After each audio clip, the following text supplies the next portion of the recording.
My name is Richard Earley. I work at Facebook in the UK public policy team. I wanted to start off by saying thanks very much to the Alan Turing Institute for inviting us along, and thanks in particular for putting me in a group of such expert presenters. I'm not going to try and match up or go beyond some of the really detailed insights that you've heard today, because I think obviously the people who've been working on this and this report for a long time have already explained lots of the nuances much better than I can. But what I want to do is just give you an insight into how Facebook thinks about the sorts of issues that we were discussing today. And so for that purpose, I'm going to talk about two things. First of all, how Facebook reviews content and approaches the topic of content moderation, obviously with a focus on online hate and negative speech. And then secondly, a bit about our transparency reporting, which I won't go into in detail. I've got some slides that I'll show at the end, which are from our most recent transparency report, which we just published in the middle of this month. But the transparency reports we've created obviously form part of the report which Bertie and Helen have introduced, so you can read all about them in there as well. Great, so first of all, how do we review content? So I wanted to start by harking back to something Helen said, which was about the need for a normative system when you're thinking about online hate. And so in Facebook's terms, our version of that is our community standards. So these are the rules that we have on Facebook. They apply equally to Facebook and Instagram for what sort of content is and isn't allowed. You'll see they cover a whole range of policy issues, so bullying, harassment, hate speech, which are the things we're talking about here, through to more nuanced topics like spam, impersonation. And in the start of last year, 2018, we actually published online all of our community standards, which are the real rules, the norms, effectively, that we at Facebook and that our review teams use to assess content when it's reported to us or when we become aware of it. So if you just click on that link, which is at the top there, facebook.com community standards, that'll take you straight to it. I wanted to spend a bit of time talking about hate speech. Now, I think in the context of the report, there are two categories of community standard violations that are relevant to this topic and the talks we've had up to this point, one of which is hate speech and the other of which is bullying and harassment. I wanted to pause a little bit on hate speech itself and show you our definition there. So we define hate speech, as you can see, as a direct attack against the protected characteristics. I've listed them at the bottom. And there's also there's an element of how we then describe what an attack is, which I think is very important. So it's violent or dehumanizing speech, a statement of inferiority, or a call for exclusion or segregation. I think that second part is really important because every day our content reviewers and moderators have to make very difficult decisions about how to decide whether a piece of content should come down or stay up. And defining these terms really closely is an important part of that. And that's where I think some of the work that is in the recommendations of the Turing Institute's report could be really helpful. Before I move on, I talked about our community standards being our highest level in our hierarchy of norms.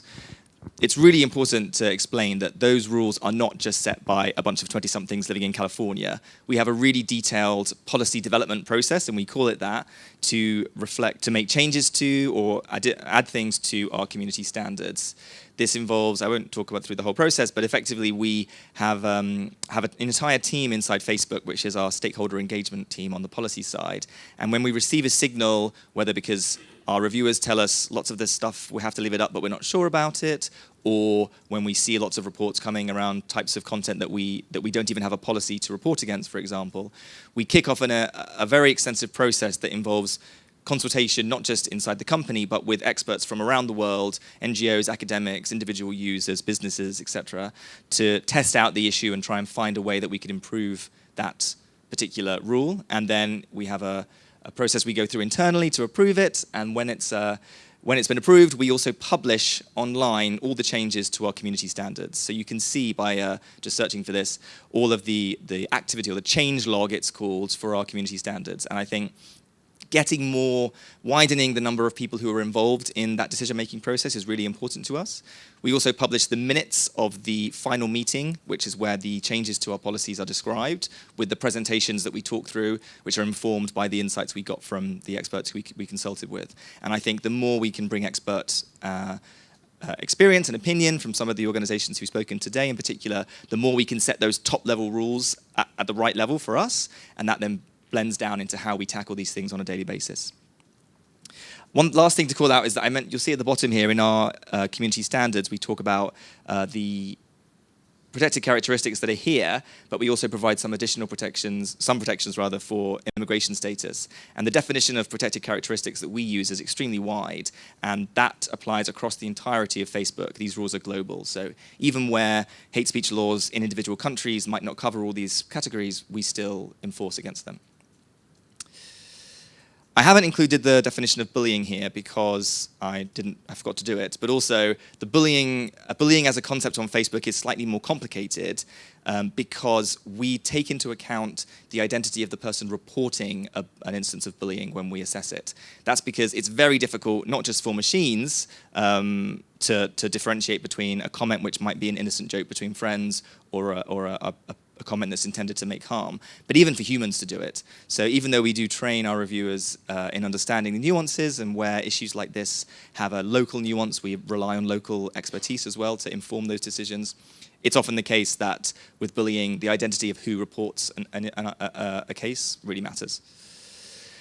So I won't talk too much about this because I think we've spoken about how this all works at length, but effectively we have all these great rules, that's great, but what do we do about enforcing them in the real world? We have a three-stage approach to this. First of all, obviously, every piece of content on Facebook and Instagram can be reported to us. So if somebody sees something on the platform which they think violates one of our rules, they can report it. And every piece of content that is reported will be seen by one of our trained teams of moderators, and a decision will be made about that.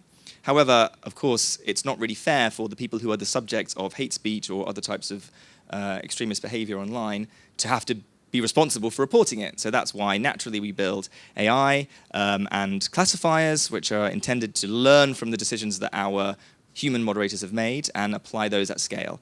And with the large numbers of people who are on Facebook, of course, this is the only way we can realistically manage to keep our platform safe and tackle the content we find on it. So to talk about the process itself in a bit more detail, this is the life cycle of a report rather. So we obviously an individual makes a report, or one of our classifiers surfaces it to us. There's then an extremely nuanced process that we go through, prioritizing those reports which have to do with the highest, most severe issues of safety, for example, instances that might relate to immediate real-world harm, or for example, suicide or self-harm instantiation. Then we need to deal with the many, many millions of reports that we receive every day by identifying duplicates, bringing them together, and making sure that we can maximize the efficiency of our moderators, our reviewers, so they can look at things as quickly as possible. We then review those with a particular tool that we've designed to make sure that the process gives the reviewers as much information as possible and allows them to make a decision that follows all of the needs for recall and for accuracy that we discussed earlier. And then finally, we make a decision. I want to say that when we make a decision on any report that an individual provides to us about any of the community standards, we always give the person a response in their support inbox, which is a special part of your Facebook. You might not have known it's there, but it's actually in the settings section, not in your messenger inbox. And if someone disagrees with our decision, then they have the opportunity to appeal, both if their request to remove something has been rejected or if a piece of content that they've made has been taken down. So that's the system as it works in terms of finding and removing difficult content. I wanted to say one thing briefly about the External Oversight Board, which is something Facebook announced at the beginning of this year and that we've been working on since then. Mark Zuckerberg has said this, and we as a company agree that Mark himself has said, in fact, he doesn't feel comfortable about the fact that we're making so many decisions around really important issues like what types of content stays on the platform, what comes down. And so part of our increasing efforts to increase the transparency around that, not just through publishing the community standards, publishing the minutes of the meetings where we decide on changes to the content, the community standards themselves. We're also setting up this independent body called the Oversight Board. Now, we're still going through the consultation process for this body. The charter for it was published, I think it was in October, and it sets out the rules of how it will work. It will effectively be a board of independent members selected through a process that is to be determined in the consultation, who will then have the ability to decide on, or adjudicate effectively on issues where there's a disagreement about whether or not a piece of content should come down or come up. No one's ever done anything like this before, so we're really trying to learn as much as we can from other international examples. And I think as it gets established and is set up, we'll of course rely heavily on the expertise of people from outside the company, naturally, people working in issues around privacy and safety and voice and hate speech, to inform the board's decisions and try and, as much as possible, make it a force within the company that can both lead us towards new changes of policy, but also make sure we're sticking to our own rules better, as well as we can do. So that's a bit of an oversight on our view of how we approach content moderation. I won't go into detail about any of the technological side of this because you've already heard from people who've spoken before much more eloquently than I will be able to do so. So I wanted to talk a bit about transparency. And so, we say we're doing all this stuff. How do you know we're doing it? Are we marking our own homework, so to speak? So the way we talk about this is through our, I call it the Transparency Report, but its proper name is the Community Standards Enforcement Report, the most recent of which was just published at the middle of this month. This is obviously something which is made public currently every 6 months, but the process of building it is a year-round effort. So we have teams working constantly to develop metrics that we can include in the report, to make sure the statistics we give are more meaningful, to test the assumptions that we're using when we train the tools and classifiers that we use to generate samples, for example, to ensure that we can estimate the prevalence of content on there. And also working across the whole company to try and understand if there are aspects of this that are being missed and build the learnings, I can't believe I just said learning, sorry, the things that we learn into the wider work of the company. That's all very well for me to say that, but how do we know that we're not just making it all up? So Facebook actually created a thing which is called the Data Transparency Advisory Group, and in the process of preparing each of the community standards enforcement reports, we work with that outside group of expert data scientists, analysts, etc., to help us critique our methodology, tell us if we can do things differently, and then talk about how confident they are in the results that we come up with each 6 months. Alongside the report, we also publish a methodological note, which explains how our methodology for each of the different categories and types of data that we report on has been set up, and where the weaknesses and strengths and weaknesses in it are. This is just a slide to show how it's changed. Our first one was in May 2018, and we reported on these 6 categories here. As time has gone on, we've continually increased the number of categories of our community standards that we report on, and we've also increased the number of those areas in which we report what we call a prevalence figure for that type of content, which I'll talk about in a moment. I should also say that this most recent report was also the first one in which we provided figures for Instagram as well, with Instagram being a younger company and having gone through this process a bit later than Facebook started. We're hoping to try and bring Instagram up to parity with Facebook as soon as we can do. So just very quickly again, I won't talk about this in much detail because all the stats are out there, but the things I want to highlight are, first of all, proactive enforcement. So the rates of proactive enforcement against community standards violations vary dramatically across the piece. So for the most serious types of violation, for example, terrorist material and child sexual exploitation material, more than 98% of all the content that is removed from Facebook under those categories is removed automatically before anyone sees it, normally in a matter of seconds. In other areas, this figure is lower.